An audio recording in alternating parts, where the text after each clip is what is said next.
ರಾಮಕೃಷ್ಣ ಹತ್ರ ರಾಮಕೃಷ್ಣರು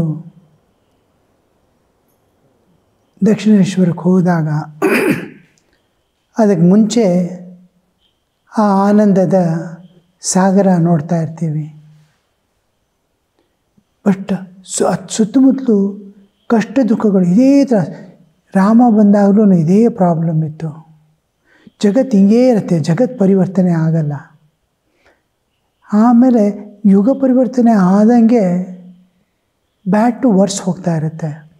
ಎರಡೂ ಧರ್ಮ ಆ್ಯಂಡ್ ಅಧರ್ಮ ಸಮಾನವಾಗಿರುತ್ತೆ. ಅಧರ್ಮ ಸ್ವಲ್ಪ ಜಾಸ್ತಿ ಇರುತ್ತೆ ಯಾವಾಗಲೂ. ಬೆಳೆ ಹಾಕಿದಾಗ ವೀಡ್ಸ್ ಸ್ವಲ್ಪ ಜಾಸ್ತಿ ಇರುತ್ತೆ. ಅಕ್ಕಪಕ್ಕದಲ್ಲೆಲ್ಲ ವೀಡ್ಸೆ, ಬೆಳೆ ಹಾಕಿರೋ ಜಾಗ ಬಿಟ್ಟು. ಬಟ್ ರಾಮಕೃಷ್ಣ ಬಂದಾಗ ಯಾರು ಅವ್ರನ್ನ ನೋಡಿದ್ರೋ ಅವ್ರ ಸ್ಥಿತಿಗತಿಗಳು ಹೇಗಿತ್ತು, ನಮ್ಮ ಮಾನಸಿಕ ಸ್ಥಿತಿ ನಾವು ಅದ್ರ ಮೇಲೆ ಸೂಪರ್ ಇಂಪೋಸ್ ಮಾಡ್ತಾ ಇರ್ತೀವಿ. ಎಷ್ಟೋ ಜನ ಬಂದು ಆನಂದ ಸಾಗರದಲ್ಲಿ ಇದ್ದು ಮೈ ಮರೆತು ಅಲ್ಲೇ ಇದ್ದು ಅಲ್ಲಿ ಬಿದ್ದು ಹೊರಳಾಡಿ ಹೊರಟೋದ್ರು. ತಾಯಿ ಇದರಲ್ಲೂ ಅಷ್ಟೇ. ತಾಯಿ ಜೊತೆಯಲ್ಲಿ ಸುಮಾರು 30 ಹೆಂಗಸರು ಅವ್ರು ಬೇಲೂರು ಮಠ ಕೊನೆಗೆ ಹೋದಾಗ ಅಲ್ಲಿ 30 women were there with her. ಎಲ್ಲಿ ಹೋದ್ರೂ ಅವ್ರನ್ನ ಕರ್ಕೊಂಡು ಹೋಗೋದು. ಅವರ ಆನಂದ ಸಾಗರವನ್ನು ಹೇಗೆ ಅನುಭವಿಸಿರ್ಬೋದು. ತಾಯಿನೂ ತನ್ನ ಮಕ್ಕಳನ್ನ ನೋಡಿಬಿಟ್ಟು ಹೇಗೆ ಅನುಭವಿಸಿರ್ಬೋದು. ನಮಗೆ ಪ್ರೆಸೆಂಟ್ ಮಾಡಿರೋದು ಇವಾಗ ಅರ್ಜುನನಿಗೆ ಕೃಷ್ಣ ಪ್ರೆಸೆಂಟ್ ಮಾಡ್ದಂಗೆ. ಎಷ್ಟು ಜನ ಮೈ ಮರೆತು ಅವರ ಅನುಭವಗಳನ್ನು ಹೇಳ್ಕೊಂಡಾಗ ವಾಸನಾದೇವಿ ಪರ್ಸ್ನಲಿ ಐ ಮೆಟ್ ವಾಸನಾದೇವಿ. ಹೋಗ್ಬಿಟ್ಟು ಅವ್ರ ಚರಣದಲ್ಲಿ ಕೂತ್ಕೊಂಡು ಆಲ್ಮೋಸ್ಟ್ ಎವ್ರಿ ಡೇ ಓಡೋಗ್ತಿದ್ದೆ ಅವ್ರ ಹತ್ರ. ಅವ್ರದ್ದು ನಿಮ್ಮದರು ಬೃಂದಾವನದಿಂದ ಠಾಕೂರ್ ಮಹಾಸಮಾಧಿ ಆದಮೇಲೆ ವಾಪಸ್ ಬರಬೇಕಾದ್ರೆ ಕಾಮರ್ ಪುಕಾರಕ್ಕೆ she is the day goes and meets in the street.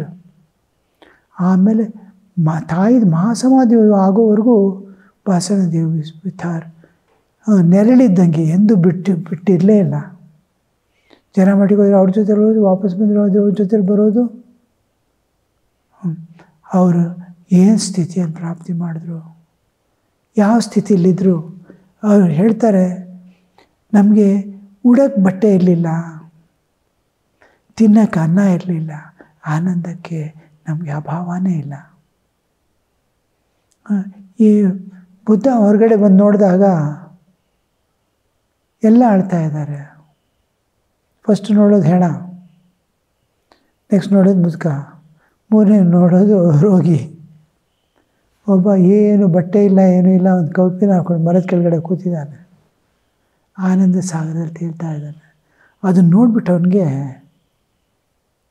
I must find out a way for people, suffering people, how to overcome suffering. ಆ ಮಾರ್ಗವನ್ನು ನಾನು ನೋಡಬೇಕು ಅಂತ. ಇವಾಗ ತಾಯಿ ಜೀವನದಲ್ಲಿ ನೋಡಿದಾಗ ನಮಗೆ ಪರಿಸ್ಥಿತಿಗಳು ಹೇಳಿದವರೆಲ್ಲ ಆ ಡೈರೆಕ್ಟ್ ಡಿಸೈಪಲ್ಸ್ ಹೋದಾಗ ಇವನು ಗಿರೀಶ್ ಚಂದ್ರ ಘೋಷ್ ಹೋಗೋಕ್ಕೆ ಶುರು ಮಾಡ್ತಾನೆ ತಾಯಿ ಹತ್ರ. ಅಲ್ಲಿ ಹೋಗ್ಬಿಟ್ಟು ಆ ತಾಯಿ ನೋಡಿ ಅವನಿಗೆ ಹಿಲ್ ಎಕ್ಸ್ಟಸಿ, ಕುಣಿತಾ ಕುಣಿತಾ ಹೊರಗಡೆ ಬರ್ತಾನೆ. ಆ ತಾಯಿಗೆ ನಮಸ್ಕಾರ ಮಾಡ್ಬಿಟ್ಟು, ತಾಯಿ ಯಾವಾಗಲೂ ಗೋಂಗಟ್ಟಿಲ್ಲ ಇರೋದು. ಈ ಮಕ್ಕಳೆಲ್ಲ ಇಂಟಿಮೇಟ್ ಮಕ್ಕಳೆಲ್ಲ ಬಂದಾಗ ಆ ಗೋಂಗಟ್ಟು ಹಿಂದೆ ಸರಿಸ್ಬಿಟ್ಟಿರ್ತಾರೆ. ಆ ಮುಖವನ್ನು ನೋಡಿ ಆ ಚರಣಕ್ಕೆ ಮುಟ್ಟಿದಾಗ ಈ ವಿಲ್ ಬಿ ಎಕ್ಸ್ಟಸಿ. ಅವನು ಕುಣಿದು ಹೊರಗಡೆ ಬಂದು ನಿಂತ್ಕೊಂಡು ರಾಮಕೃಷ್ಣ ಥರ ಕೈ ಎತ್ಬಿಟ್ಟು ಏನು ಹೇಳ್ತಾರೆ ಗೊತ್ತಾ, ರಾಮಕೃಷ್ಣ ನನಗೇನು ಮಾಡಿದ್ದಾರೆ ಅಂತ. ಈಸ್ ಈಸ್ ಪಾತೋಕಿ ತಾರೋನ್. he is considering himself to be ಪಾತಕಿ. ಪಾತಕಿ ಮೀನ್ಸ್ ಯಾವ ಥರ ಪಾಪ ಮಾಡಿದ್ರೆ ಅದಕ್ಕೆ ಪ್ರಾಯಶ್ಚಿತ್ತ ಇಲ್ವೋ, ಆ ಪಾಪಕ್ಕೆ ಆ ಪಾಪ ಮಾಡಿದ್ರೆ ಪಾತಕಿ ಅನ್ನೋದು. ಆತ ತಾಯಿ ಅಂದಂಗೆ ಪಾತಕಿ. ಐ ಹ್ಯಾವ್ ಬಿಕಮ್ ಏನು ಪರಿವರ್ತನೆ ಆಗ್ಬಿಡುತ್ತೆ ನೋಡಿ ಅವನಲ್ಲಿ. ನಾನು ಎಂಥ ಒಂದು ಸ್ಥಿತಿ ಪ್ರಾಪ್ತಿ ಮಾಡಿದ್ದೀನಿ. ಅದು ಕುಣಿದಾಡ್ತಾನೆ. ಇನ್ನೊರು ಬಂದುಬಿಟ್ಟು ತಾಯಿ ಕೈಯಲ್ಲಿ ಆ ಪ್ರಸಾದ ತಗೊಂಡು ಯಾರು ಕಪ್ಪೆ ತಿನ್ಬಿಡ್ತಾನಲ್ಲ ರಾಗಮಾಶಯ, ಪ್ರಸಾದ ತಿನ್ಬಿಟ್ಟು ತಲೆಗೆ ಎಲ್ಲನೂ ತಿನ್ಬಿಡ್ತಾನೆ. ಅಮ್ಮ ಕೊಟ್ಟಿದ್ದು ಆನಂದ ಸಾಗರದಲ್ಲೆಲ್ಲ ಇದ್ದರು. ನಮ್ಗೆ ಗೊತ್ತಾಗಲ್ಲ ಯಾವ ಒಂದು ಸ್ಥಿತಿ ಇರುತ್ತೆ. ನಮ್ಮ ದುಃಖಗಳು ನಮಗೆ, ಆದರೆ ಅದನ್ನು ಮರೆಸಿ ಕತ್ಲೆ ಎಲ್ಲೆಲ್ಲೂ ಇದ್ರೂ ಆ ಪೂರ್ಣಚಂದ್ರ ಇದ್ದಂಗೆ ಅದರದ್ದೇ ಒಂದು ಸೌಂದರ್ಯ, ಅದರದ್ದೇ ಒಂದು ಬ್ಯೂಟಿ. ಸೊ ಆನಂದಕ್ಕೆ ಅಭಾವ ಇರಲಿಲ್ಲ ಎಂದು. ಯಾರ್ಯಾರು ಬೇಕೋ ಅದನ್ನು ತೊಗೊಂಡು ಹೋದರು. ಸಮುದ್ರ ಇದೆ, ನದಿ ಇದೆ, ಯಾರು ಬೇಕೋ ಅದ್ರ ಪಾಡಿಗೆ ಹರಿತಾ ಇದೆ. ಯಾರು ಬೇಕೋ ಅವ್ರು ತುಂಬ್ಕೊಂಡು ಹೋಗ್ತಾ ಇರ್ತಾರೆ. ಬಂದವರೆಲ್ಲ ತುಂಬ್ಕೊಂಡು ಹೋದರು.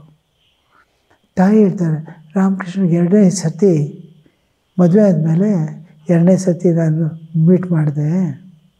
ಆಗ ನನಗೆ 6 ವರ್ಷನೋ ಏನೋ. ಆವಾಗ ರಾಮಕೃಷ್ಣರ ಜೊತೆಯಲ್ಲಿ ಸ್ವಲ್ಪ ಸಮಯ ಕಳೆದಿದ್ದು. He kept a picture of ananda in my heart.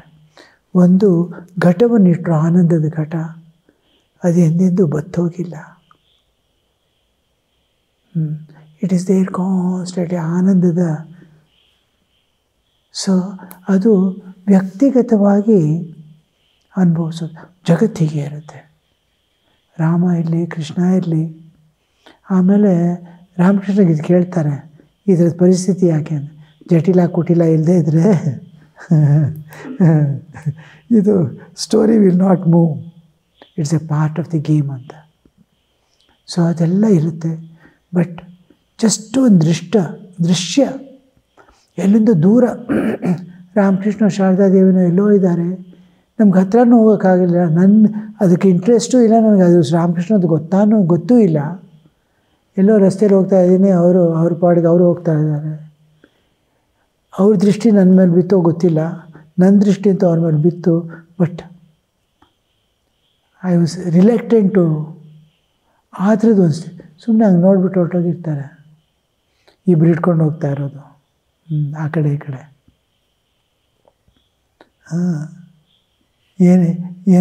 ಏನಾಗಿದೆಯೋ ಪಾಪ ಮನುಷ್ಯನಿಗೆ ಅಂದ್ಬಿಟ್ಟು ಬುದ್ಧಿವಂತರು. ಅಷ್ಟು ಸಾಕು. ನೆಕ್ಸ್ಟ್ ಜನ್ಮದಲ್ಲಿ ರಾಮಕೃಷ್ಣ ಮಠ.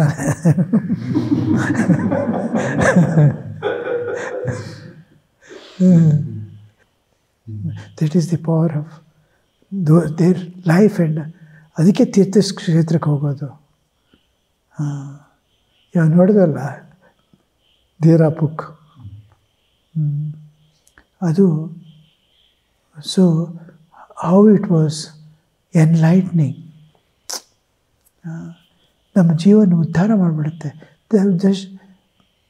ನೋಡಿ, ಪ್ರಭು ಮಹಾರಾಜ್ ಹೋದಾಗ ಹೋಲಿ ಮದರ್ ಹತ್ರ ದೀಕ್ಷೆಗೆ 3 ಜನ ಬ್ರಹ್ಮಚಾರಿನೂ ಏನೋ ಒಟ್ಟಿಗೆ ಹೋಗ್ತಾರೆ. ಎಲ್ಲಿಂದ ಬೇಲೂರುಮಠದಿಂದ ನಡ್ಕೊಂಡು ಹೋಗ್ಬೇಕು 80 ಕಿಲೋಮೀಟ್ರು. ಇವು 2 ದಿನವೇ 2 ರೆಸ್ಟ್ ತೊಗೋತಾರೆ ಅಂತ ಕಾಣುತ್ತೆ. ನಡೆದು usually walking speed about 20 kilometres per day. ನಾವು ಪರಿಕ್ರಮಗೆಲ್ಲ ಹೋದಾಗ ಅವ್ರು ನಡ್ಕೊಂಡು ಹೋಗಿದಾಗ ತಾಯಿ ಇವ್ರು ಬರ್ತಾರೆ ಅಂತ ಗೊತ್ತಿದ್ದು ಕಾಯ್ತಾ ಇದ್ದಾರೆ. ಆವಾಗ ಹೊರಗೆ ಬರೋದು, ನೋಡೋದು, ಹಿಡ್ಕಿ ನೋಡೋದು, ಶಬರಿ ನೋಡ್ದಂಗೆ ಈಗ ಬಂದ್ರ ಅಂತ. 3rd day when they reach, it will be evening almost. ಆಗ ಸೂರ್ಯಾಸ್ತ ಆಗ್ತಾಯಿದೆ. ಮಾತ್ರ ತಾಯಿ ಆಗಲೇ ನೀರು ಹೊರಗಡೆ ಇಟ್ಟು ಕಾಯ್ತಾ ಇದ್ದಾರೆ. ಹೋಗಿದ ತಕ್ಷಣ ಆ ಕಾಲು ತೊಳ್ಕೊಳ್ಳೋಕ್ಕೆಲ್ಲ ನೀರು ಎಲ್ಲ ಕೊಟ್ಟು ಅವ್ರಿಗೆ ಒಳಗಡೆ ಕರ್ಕೊಂಬಂದು ಆ ಪ್ರಭು ಮಹಾರಾಜ್ ಹೇಳ್ತಾರೆ, ನಮ್ಮ ತಿಂಡಿ ಕೊಟ್ಟರು. ನಾವು ನೋಡ್ತಾ ಇದ್ದರೆ ನಾನು ಎಲ್ಲಿದ್ದೀನಿ, ಎಲ್ಲಿ ಬಂದಿದ್ದೀನಿ ಅಂತಲೇ ಗೊತ್ತಾಗ್ತಾ ಇರಲಿಲ್ಲ. ತಾಯಿ ಹತ್ರ ಹೋಗಿದ ತಕ್ಷಣ we used to lose our personality. ಸಂಪೂರ್ಣವಾಗಿ ನನ್ನ ಅಸ್ತಿತ್ವ ಕಳ್ಕೊಂಡ್ಬಿಡ್ತಿದ್ದೆ. ಹೆಲ್ಪ್ಲೆಸ್, ಅವರೇ ಬ್ಯಾಗ್ ಹಾಕಬೇಕು, ಅವರೇ ಎತ್ಕೋಬೇಕು ಅನ್ನೋಂಗೆ ಕಂಪ್ಲೀಟ್ಲಿ ಡೈಲೇಟ್ ಆಗಿಬಿಡೋದು ಅಮ್ಮ. ಮತ್ತು ಈ ಕಡೆ ತಿರ್ಕೊಂಡು ಆ ಕಡೆ ಬಂದ ತಕ್ಷಣ ಮತ್ತೆ ಅದೇ ಬ್ರಹ್ಮಚಾರಿ. ತಾಯಿ ಹತ್ರ ಹೋಗಿದ ತಕ್ಷಣ ಆ is to dissolve, that ego is to dissolve. ಅಂದರೆ ಯಾವ ಥರ ಡಿಸಾಲ್ವ್ ಅಂದರೆ ಹೆಲ್ಪ್ಲೆಸ್ ಮಗು ಥರ, ಯೋಚಿಸೋಕ್ಕಾಗಲ್ಲ, ಬುದ್ಧಿ ಇಲ್ಲದೆ ಇರೋ ಥರ ಹೆಲ್ಪ್ಲೆಸ್ ಕಂಡೀಷನ್. ಏನು ಅವರು ಇದು ಬಡಿಸಿದ್ರೆ ನಾನು ತಿನ್ನೋಕ್ಕಾಗಲ್ಲ, ನೀನು ತಿನ್ನಿಸು ಅನ್ನೋಂಗೆ ತಿಂತಾನೆ. ಬಟ್ ದಟ್ ಕಂಪ್ಲೀಟ್ ಆ ಡೆಸಲ್ಯೂಷನ್, ಅದೇನು ಅವ್ರು ಹೇಳ್ತಾರೆ, ಮತ್ತೆ ಆ ಕಡೆ ತಿರ್ಕೊಂಡು ಆ ಗೇಟ್ ಕಡೆ ತಿರ್ಕೊಂಡು ಎದ್ದು ನಿಂತ್ಕೊಂಡ್ರೆ ಸಾಕು, ಅದೇ ನಾನು. ಇಲ್ಲೋಗಿದ ತಕ್ಷಣ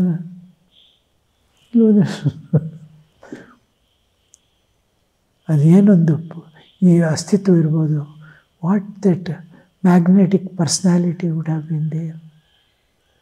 just presence to dissolve your ego. ಅದೆಲ್ಲ ಕೇಳಿದಾಗ ಆ ಭಾಸನಾದೇವಿ ಆ ಥರದ್ದು ಯಾರೇ ನೋಡಿದವ್ರದ್ದು ಡೈರೆಕ್ಟಾಗಿ ಮಾತಾಡ್ಬಿಟ್ಟು ಕೇಳಬೇಕು. ಆವಾಗ ಆ ವಿಶ್ವಾಸ, ಆ ತಾಯಿ ಹೇಗೆ ಟ್ರೀಟ್ ಮಾಡ್ತಿದ್ರು, ಹೇಗೆ ನೋಡ್ಕೋತಿದ್ರು. ಅವ್ರು ಹೇಳ್ತಾರೆ, ಕಾಮರು ಪೂಗರು ಬಂದಮೇಲೆ ನನ್ನ ಹತ್ರ ಏನೂ ಇಲ್ಲ, ಹರಿದಿದ್ದ ಬಟ್ಟೆನ ನೆಲದ ಮೇಲೆ ಹಾಕ್ಕೊಂಡು ಅದ್ರ ಮೇಲೆ ಮಲಗೋದು. ಆಮೇಲೆ ಹೊತ್ಕೊಳ್ಳೋಕ್ಕಿಲ್ಲದೆ ಇರೋದ್ರಿಂದ ಬೆನ್ನು ಕೊಟ್ಬಿಟ್ಟು ಮಲ್ಕೊಳ್ಳೋದು ವಾರಂತಿಗೆ.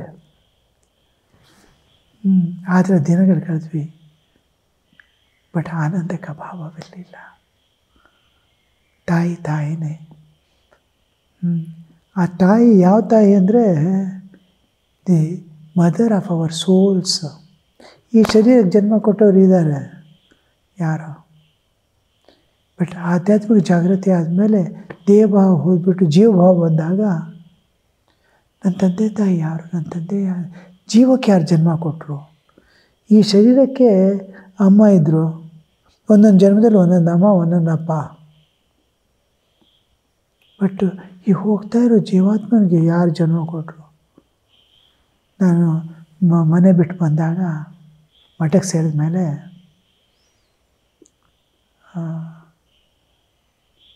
ಯಾರು ಮೋಸ್ಟ್ಲಿ ಭಜನಾನಂದಜಿ ಮಹಾರಾಜ್ ಅಂತ ಕಾಣುತ್ತೆ. He told, you have reached your eternal mother. You have nothing more to worry. ನಿನ್ನ ಶಾಶ್ವತ ತಾಯಿಗೆ ಚರಣದಲ್ಲಿ ಬಂದಿದೆಯಾ, ಈಗೇನು. ತಂದೆ ತಾಯಿ ಮಗ ಅಪ್ಪ ಇವರೆಲ್ಲ ಒಂದು ಜನ್ಮದ ಸಂಬಂಧ. ಅದು ಎಚ್ಚರ ಇರಬೇಕಾದ್ರೆ ಮಾತ್ರ, ಅರ್ಧ ಜೀವನ ಮಾತ್ರ. ನಿದ್ದೆ ಬಿತ್ತು ಅಂದರೆ ಅಪ್ಪನೂ ಇಲ್ಲ, ಅಮ್ಮನೂ ಇಲ್ಲ, ಮಗನೂ ಇಲ್ಲ, ಯಾರೂ ಇಲ್ಲ. ಅರ್ಧ ಜನ್ಮ ನಿದ್ದೆಯಲ್ಲಿ ಕಳೆದ್ಬಿಡ್ತೀವಿ. ಮಗುನು ಮ್ಯಾಕ್ಸಿಮಮ್ ಮಲ್ಕೊಳ್ಳೋದು. ಎಚ್ಚರ ಇರೋ ಕೆಲವು ಗಂಟೆ ಮಾತ್ರ ತಂದೆ ತಾಯಿ ಮಗ, ಅದೆಲ್ಲ ಎಲ್ಲ ನಾಟಕದ ಗೊಂಬೆ. ಆಮೇಲೆ ಮಲ್ಕೋತಂದ್ರೆ ಯಾರೂ ಇಲ್ಲ. ಎಚ್ಚರ ಆಯಿತು ಅಂದರೆ ಮತ್ತೆ ಕಾಣ್ತಾರೆ ಸ್ವಲ್ಪ ಹೊತ್ತು. ಸತ್ತ ಮೇಲಂತೂ ಇಲ್ಲವೇ ಇಲ್ಲ. ಅಲ್ಲಿ ಯಾರು ಇನ್ನೊಬ್ಬರ ಅಪ್ಪ ಮಗು ವೇಟ್ ಮಾಡ್ತಾಯಿದ್ದಾರೆ. ಸೊ ಅದನ್ನೆಲ್ಲ ಅರ್ಥ ಮಾಡಿಕೊಂಡ್ರೆ ಶಾಶ್ವತವಾದ ತಾಯಿಗೆ ಮೀಟ್ ಮಾಡಿದಾಗ ಜನ್ಮಾಂತರದ ಎಲ್ಲಿಂದ ಆ ಜೀವ ಬಂತು, ಎಲ್ಲಿಗೆ ಹೋಗ್ತಾ ಇದೆ, ಅವ್ರು ಮಾತ್ರ ವಾಪಸ್ ಕರ್ಕೊಂಡು ಬಿಡ್ಬೋದು.